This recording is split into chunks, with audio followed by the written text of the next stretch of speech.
I worked the front desk at a Melbourne hotel. Last month, an American family checked in at 9 p.m. and immediately asked where they could watch the sunrise. I told them it would be around 6 a.m. the next morning. The father laughed. No, I mean tonight. We flew all this way to see the Australian sunset at midnight. Sir, the sun doesn't rise at midnight anywhere on Earth. If you notice patterns like this faster than most people, you're exactly the kind of viewer this channel was built for. Subscribe. Stay ahead of the confusion. If you enjoy insights like this, seeing the world through a lens most people missubscribe, I decode patterns most channels never even notice. He pulled out his phone. It says here, Australia is the land down under. The sun works backwards here, right? Up is down. His wife nodded along. We specifically booked for tonight because the travel blog said it's a once-in-a-lifetime experience. I explained that down under just means the southern hemisphere. Basic geography. He stared at me like I'd insulted his mother. So you're telling me I paid $3,000 for a flight based on false advertising? He demanded a refund for the misleading tourism campaign, filed a complaint with Australian Tourism. Still left a 1-star review saying we refuse to accommodate their cultural expectations. A cruise ship docked last summer. American passenger tried tipping our customs officer $50 to skip the line. The officer, very confused, said that was attempted bribery. The passenger said, "In America, we tip for good service. I'm just being polite." Now for the real stories. I'm a pharmacist in Sydney. An American tourist marched in holding his stomach. I need Tylenol. The strong stuff. Hospital grade. I said, "We call it paracetamol here." "I can know." Cut me off. I said Tylenol. Tylenol. It's the American brand, not your knockoff version. I explained they're the exact same chemical compound, acetaminophen, just different names in different countries. He shook his head slowly, like I was the confused one. Listen, I'm pre-med. I know medicine. Tylenol is FDA approved. Your Paral whatever isn't regulated the same way? I need real pain relief, not your Australian substitute. He said Australian substitute like I was trying to sell him koala droppings. I showed him the box. Same active ingredient. Same dosage. Even made by the same parent company. He squinted at it. If it's the same, why is the name different? That doesn't make sense. In America, we have standardized naming for a reason. I told him different countries have different pharmaceutical naming conventions. Basic international trade. He asked to speak to the head pharmacist. I told him that was me.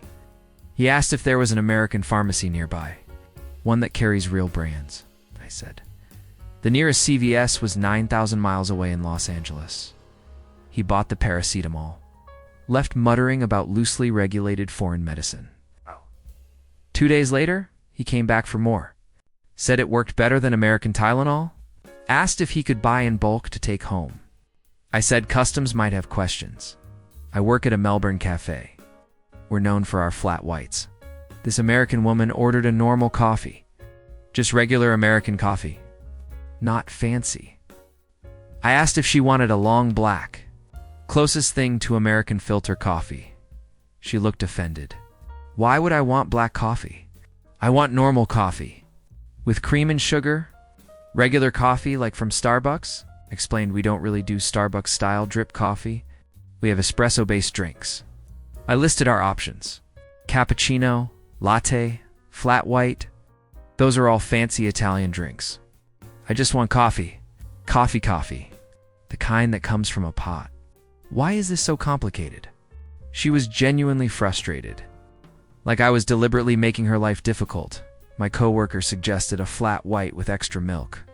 She sighed loudly. Fine, but I'm not paying extra for fancy milk art.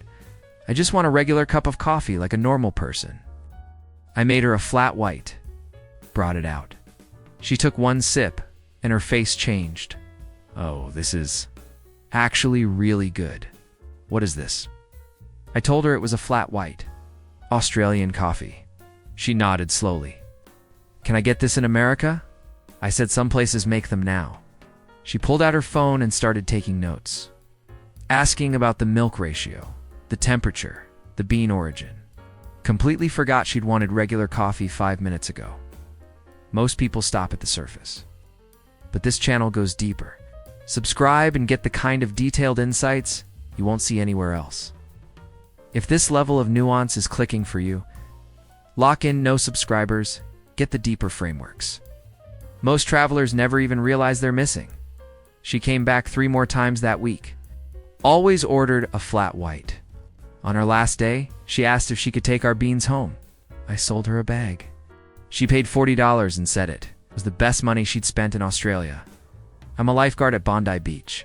An American family set up their umbrella directly under a "No Swimming Dangerous" rip sign. I walked over. Folks, this area is closed. Rip current. You'll need to move to the flagged area. The father stood up. We paid for beach access. We can sit wherever we want. This is a public beach, explained. They could sit there, but couldn't swim. The flags marked safe swimming zones. Red and yellow flags meant patrolled area. This section had dangerous currents. He crossed his arms. I've been swimming since I was 5. I know how to handle a current. We have beaches in America too, you know? Florida, California. I've swum in both oceans. I've told him Australian rips are different. They pull you out fast. Even strong swimmers get caught. That's why we have flags. His teenage son piped up. Dad, maybe we should just know. I'm not going to be told where I can swim in the ocean. The ocean is international waters. Last time I checked, Australia doesn't own the Pacific. He said this while standing on Australian soil at an Australian beach talking to an Australian lifeguard. I tried again. Explained rip currents account for most drownings here. We rescue dozens of people every summer. The flags are there for safety. He laughed. In America, we believe in personal freedom. If I want to swim here, that's my choice. You can't force me into your designated zones. He made air quotes around designated zones. I radioed my supervisor. She came over, explained the same thing. He demanded to see the law that said he couldn't swim there. She said there's no law, it's just a very strong safety recommendation backed by decades of data. He considered this a victory. So I can swim here. He walked toward the water. We had to physically prevent him. He threatened to sue for assault. His wife finally convinced him to move to the flagged area. He spent the whole day glaring at us. Left a review saying Australian lifeguards were authoritarian. I sell tickets at Melbourne's Southern Cross Station. An American couple approached my window. 2 tickets to Sydney. Quoted them the price. He pulled out a crumpled American 20. Here, I said, we need Australian dollars. He could use the currency exchange down the hall.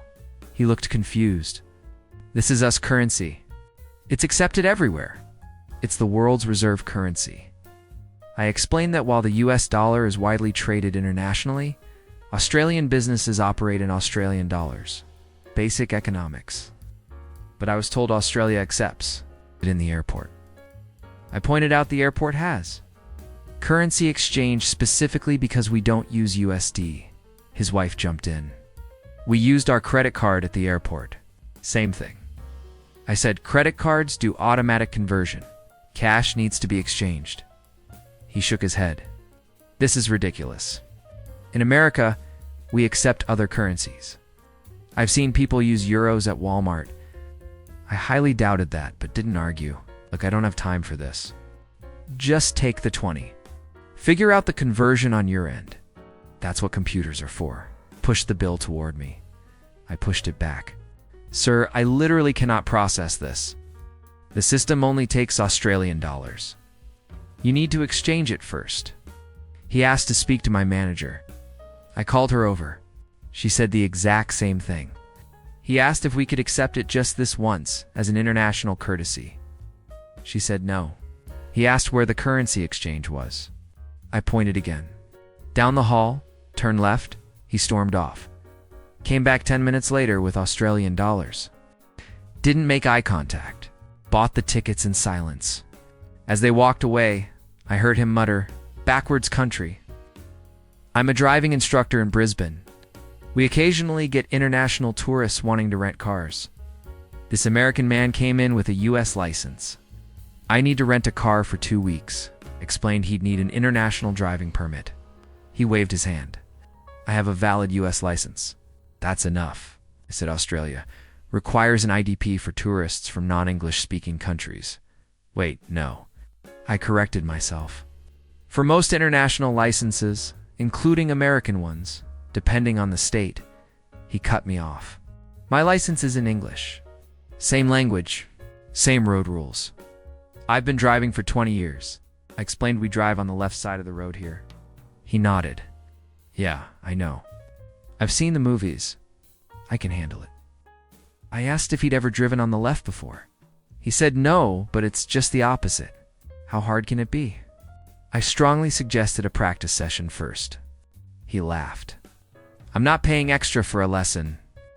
I drove across America last year. Los Angeles to New York? I think I can handle Australian roads. Explained the roads are narrower here. Different rules. Roundabouts everywhere. He said, America has roundabouts too. I let him take the test drive. He got on the driver's side, the right side. I said, that's the passenger side here. He paused, walked around, got in the left side. Right, opposite, got it. Started driving, immediately drifted right. I corrected him. Stay left. I am left. He was in the right lane. You're left. The left side of the road, he overcorrected. Nearly hit a parked car. 5 minutes in, he was sweating. Okay, this is harder than I thought. Everything's backwards. The turn signals are on the wrong side. The mirrors are confusing. He pulled over. I offered him the practice session. He took it. 3 hours later, he admitted defeat. Decided to use Uber instead. Said he'd stick to American roads from now on. I work at a petrol station outside Perth. An American pulled up in a rental car. Started filling up. Watched the numbers climb. Suddenly yanked the nozzle out at 40 liters. Stormed inside. Your pump is broken. It charged me $80 for 10 gallons. That's $8 per gallon.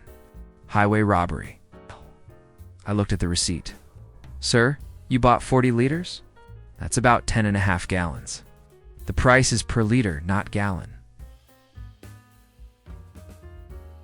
Works out to about $2 per liter. He stared at me. Why is it in liters? Gas is measured in gallons. I said, not here. We use the metric system. Liters for volume. That's the most backwards thing I've ever heard. How is anyone supposed to know how much they're buying? Gallons are universal. Said universal with complete confidence. I explained that actually most of the world uses liters. America is one of the few countries still using gallons. He didn't believe me. Pulled out his phone. Googled it. His face fell. That can't be right. Metric system is for science class, not real life. I told him Australia switched to metric in the 1970s. Everything here is metric. Distance, weight, volume, temperature. He asked how people know how far they're driving. I said kilometers. He asked how people know how much they weigh. I said kilograms. He looked genuinely distressed. So when someone says it's 30 degrees, they mean hot? Not freezing? I confirmed Celsius, not Fahrenheit. He sat down on the curb outside. Took a moment. His wife came out of the rental car. What's wrong? Nothing. Everything. I don't understand this country. Paid for the petrol. Left very quietly. I manage a restaurant in Hobart, Tasmania. Last winter, an American family came in for dinner. The father studied the menu for 10 minutes. Finally asked, "Do you have any American food?" I said we serve modern Australian cuisine. Fresh, local ingredients. Seafood, lamb, native herbs, right? But like normal food, burgers, fries, chicken fingers. I told him we have a burger. Grass-fed Tasmanian beef, beetroot, fried egg. He looked horrified. Beetroot. On a burger? That's not a real burger.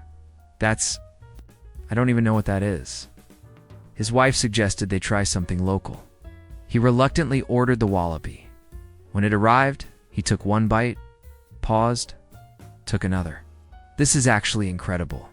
What is this? I told him it was wallaby. Native Australian marsupial. Lean, sustainable, delicious. He put down his fork. I just ate Skippy, said that's a kangaroo. Different animal. He didn't care. He'd eaten a marsupial. He spent the rest of the meal quietly processing this information. When they left, he shook my hand. I learned something today. America isn't the only way to do things. Your country is weird, but the food is amazing. He paused. Can I get that wallaby to go? I wrapped up the leftovers. He carried them out like precious cargo. Working with international tourists teaches you one thing. Confidence and knowledge are not the same thing. The most certain people are often the most wrong. And that's what makes it entertaining. If you want to stay 3 steps ahead of common misconceptions about travel, culture, or just daily life, subscribe.